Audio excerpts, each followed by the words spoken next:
ठीक। निरंजन जी, इस बीच महाराष्ट्र की चुनावी तारीखों का ऐलान हो गया। आपको क्या लग रहा है कि मौजूदा हालात में जो इलेक्शन है, वो किस स्थिति में दिख रहा है? क्योंकि अभी महाराष्ट्र की सरकार ने एक तरफ तो गाय को लेकर एक बड़ा ऐलान किया, राज्य माता का दर्जा दिया, दूसरी तरफ टोल्स को लेकर एक बड़ा ऐलान किया, टोल टैक्स को लेकर एक बहुत बड़ा ऐलान कर दिया।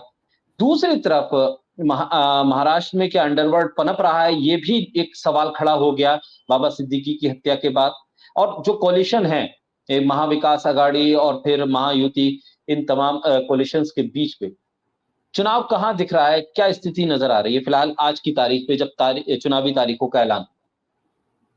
देखिए, महाराष्ट्र के चुनाव तो बहुत कम्युनल होने वाले हैं, इसमें कोई दो राय नहीं, क्योंकि हर तरह से, हर संभव कोशिश भाजपा की तरफ से और महाराष्ट्र सरकार की तरफ से की गई है कि यहाँ नफरत फैले इस राज्य में। दूसरी ओर जैसे आपने कहा कि उन्होंने टोल माफ़ कर दिया और गाय को राज्य माता का दर्जा दिया। देखिए, उसमें महाराष्ट्र के लोगों को एक बात समझ में आ रही है, गाय को सिर्फ राज्य माता का दर्जा नहीं दिया, हर गाय के पीछे महाराष्ट्र सरकार हर महीने 1500 रुपये देगी, ये भी अनाउंस किया। कुछ महीने पहले लाडली बहना नाम की एक स्कीम अनाउंस की थी, जिसमें बहनों को 1500 रुपए देंगे। तो महाराष्ट्र की औरत और महाराष्ट्र की गाय, इन दोनों को एक लेवल पर लाके रखा है। पशु में और इंसान में, औरतों में कोई फ़र्क नहीं है और पशु जैसी ही ट्रीटमेंट औरतों को महाराष्ट्र में मिल रही है। जो हमने देखा बदलापुर में 4 साल की बच्ची के साथ बलात्कार होता है और वो आरोपी जो बीजेपी से जुड़ा हुआ है, आप्टे नाम का, वो आज तक फरार है। दूसरा आरोपी के एनकाउंटर के नाम पर उसकी हत्या कर दी गई, पुलिस वैन के भीतर कर दी गई दूसरे आरोपी की, जो मतलब बहुजन समाज से आता है। लेकिन ये संघ के ब्राह्मण्यवादी कम्युनिटी से जो आता है, वो आप्टे आज भी फरार रहता है। ये सरकार महाराष्ट्र में जो डीजी है Rashmi Shukla, director general of police, उसके ऊपर 2 साल पहले आरोप थे कि वो विपक्ष के नेताओं के फ़ोन टैप करती थी। मतलब विपक्ष के नेताओं का फ़ोन टैप करने वाली इनकी डीजी है। इनके पास पेगासस है। ये हर एक का फ़ोन के ऊपर सर्विलेंस रख सकते हैं, लेकिन ये एक आरोपी को नहीं पकड़ सकते।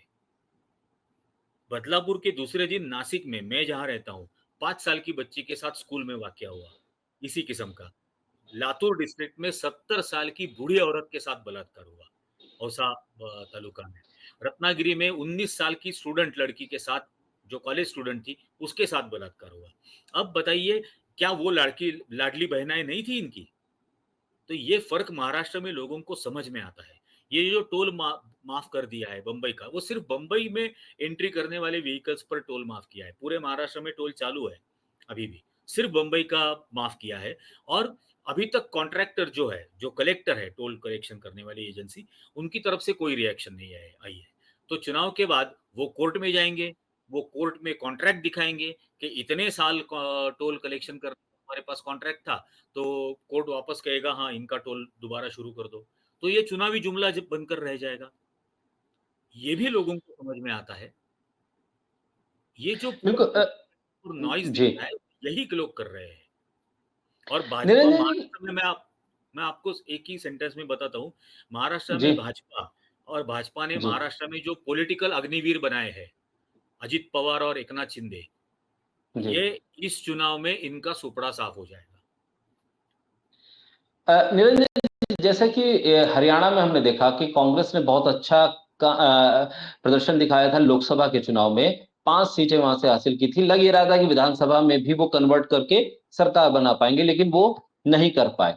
ऐसे ही महाराष्ट्र में भी शिवसेना, उद्धव ठाकरे, शरद पवार और कांग्रेस ने मिलकर अच्छा परफॉर्मेंस दिखाया लोकसभा में।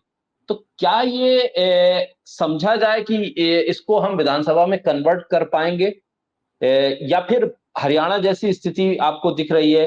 क्या कोऑर्डिनेशन है इन पार्टीज के बीच, शरद पवार, उद्धव और कांग्रेस के बीच में? क्योंकि हरियाणा का रिजल्ट तो ये बता रहा है कि वो विधानसभा में वो लोकसभा की चीजें कन्वर्ट नहीं हो पाई। आपको नई स्ट्रेटजी और नए तरीके से सोचना पड़ेगा। क्या वो सोच दिख रही है शरद पवार, उद्धव और कांग्रेस के बीच में? जी, जी। महाराष्ट्र में वो कोऑर्डिनेशन वाक़ई में बहुत अच्छा है और तीनों पार्टीज का बूथ लेवल के कार्यकर्ताओं तक का ट्रेनिंग कैंप्स पिछले 3-4 महीने से लगातार चल रहे हैं पूरे महाराष्ट्र में। जो एहतियात हरियाणा में नहीं बरते गए, माना मतलब कि हर एक ईवीएम का फॉर्म 17C बाद में उस काउंटिंग एजेंट्स ने लेना चाहिए with signature of the polling agent, counting agent officer. तो ये पूरा ट्रेनिंग हो चुका है, हर एक के फॉर्म 17C कलेक्ट होंगे। हरियाणा में इतना चुनाव होने के बावजूद बीजेपी और कांग्रेस के बीच में वोट डिफरेंस जो है वो 0.6% का है। अब जो वोट बढ़ाए गए, क्योंकि बीजेपी का अलायंस पार्टनर इलेक्शन कमीशन था चुनाव में हरियाणा के, महाराष्ट्र में वो पूरे एहतियात बरते जाएंगे। हर एक बूथ से फॉर्म 17C कलेक्ट होगा और तुरंत दूसरे दिन इतना टेक्नोलॉजिकल इंफ्रास्ट्रक्चर भी बना के रखा हुआ है कि जिस दिन का वोटिंग होगा उसी दिन रात में हर एक बूथ के फॉर्म 17C का डेटा कंपाइल करके टोटल नंबर ऑफ वोट्स का ऐलान पॉलिटिकल पार्टीज करेंगी कि यहाँ पर टोटल वोटिंग इतना हुआ है। तो महाराष्ट्र में वो गुंजाइश बहुत कम है कि यहाँ पर चुनाव आयोग कुछ धांधली कर पाएगा। अगर धांधली करते भी है तो भी वो पूरी एहतियात, फॉर्चुनेटली इस बार ऐसा हुआ है कि 20 तारीख को वोटिंग रखी गई है, 20 नवंबर को, और 23 नवंबर को काउंटिंग है। तो 3 दिन जब तक वो वेयर हाउस में रहेगा जी, तो वेयर हाउस के बाहर पहरे दिए जाएंगे। लोकसभा चुनाव में भी ये हुआ था। लोकसभा चुनाव में भी ये 3 पॉलिटिकल पार्टीज, कांग्रेस, शरद पवार जी की राष्ट्रवादी कांग्रेस और शिवसेना उद्धव ठाकरे की, इनके कार्यकर्ताओं ने वेयर हाउसेस के बाहर पहरे दिए थे ताकि मशीन रिप्लेस ना हो। तो ये दोबारा महाराष्ट्र में होगा, खासकर हरियाणा के चुनाव के नतीजों के बाद तो बहुत ही ज्यादा प्रिकॉशंस यहाँ पर ठीक। बरते जाएंगे।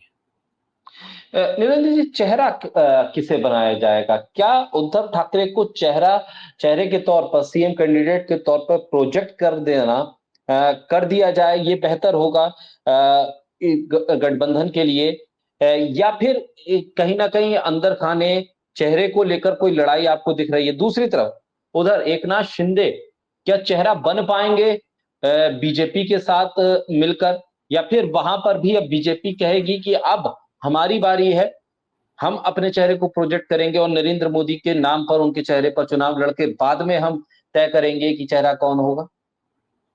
देखिए, अभी महायुति में अगर हम कहेंगे तो चीफ मिनिस्टरशिप का चेहरा तो एकनाथ शिंदे, देवेंद्र फडणवीस, अजित पवार तीनों बांधे हुए हैं। तो तीनों को दूल्हा बनना है वहां पे।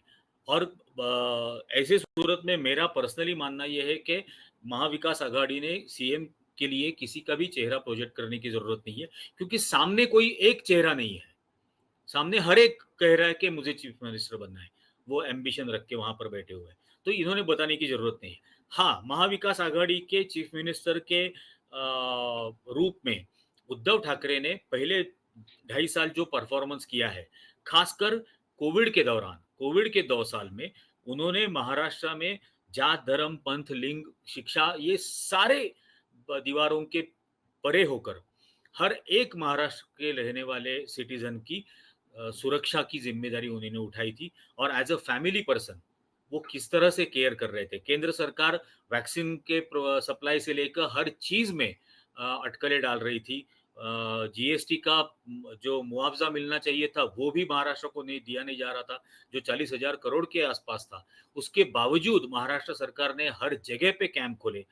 धारावी जैसी बस्ती बंबई में, जहां पर पॉपुलेशन डेंसिटी इतनी भयंकर है कि जहां पर इस कोविड का मतलब एलर्जीज होना और वो स्प्रेड होना बहुत आशंका थी। लाखों में लोग मरेंगे ऐसी आशंका कही जा रही थी, लेकिन ये नहीं हुआ क्योंकि सरकार ने उस तरह से पूरी एहतियात बरती और लोगों के जान की रक्षा की।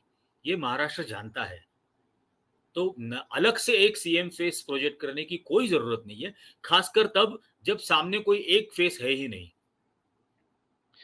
बिल्कुल। बहुत शुक्रिया निरंजन जी, बोलता हिंदुस्तान को समय देने के लिए और महत्वपूर्ण मुद्दे पर चर्चा करने के लिए। बहुत शुक्रिया। थैंक यू, शुक्रिया।